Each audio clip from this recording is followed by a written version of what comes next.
Honesty, ईमानदारी। इस business को खुद का बिजनेस समझकर पूरी ईमानदारी से करना जरूरी है। कुछ लोग तो अब तक ही ईमानदार रहते हैं जब तक बेईमानी करने का अवसर ना मिले। लोग इस व्यवसाय में हमें लगातार पूरी निष्ठा और ईमानदारी से काम करते रहने की जरूरत है। आपने सुनी होगी एक लकड़हारे की कहानी कि एक बार एक लकड़हारा नदी के किनारे पेड़ काट रहा था। अचानक हाथ से छूटकर उसकी कुल्हाड़ी नदी में गिर गई। वो बहुत दुखी हुआ और रोने लगा। तभी जल देवता प्रकट हुए और पूछा, क्या कारण है? लकड़हारे ने अपने शोक का कारण बताया। देवता ने डुबकी लगाई और चांदी की कुल्हाड़ी लेकर आए और पूछा, ये आपकी कुल्हाड़ी है? लकड़हारे ने ना कहा। जल देवता दोबारा डुबकी लगाई और सोने का कुल्हाड़ी लेकर आए और फिर पूछा। लकड़हारे ने ना कहा।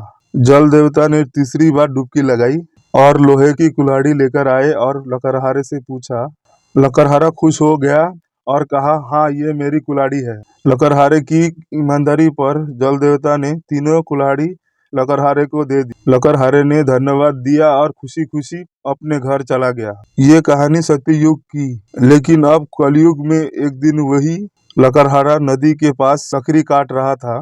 जल देवता ने सोचा, ये वही सत्ययुग के समय वाला लकड़हारा है जो इस युग में आ गया है। देखता हूँ कलयुग का इस पर कितना असर पड़ा है। जल देवता ने अपने प्रभाव से उसकी बीवी को जल में डूबते हुए दिखाया। लकड़हारा ये सब देखकर रोने लगा। जल देवता प्रकट हुआ और शोक का कारण पूछा। लकड़हारे ने बताया, अभी अभी नदी में उसकी बीवी डूब गई है। जल देवता ने डुबकी लगाई और पीती चिंता को लेकर आए और लकड़हारे से पूछा, ये है तुम्हारी बीवी?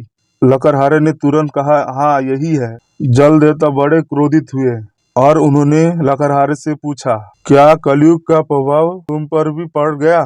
तुम्हारी ईमानदारी कहाँ गई? लकड़हारे ने घबराते हुए जल देवता से कहा कि दरअसल बात यह नहीं है।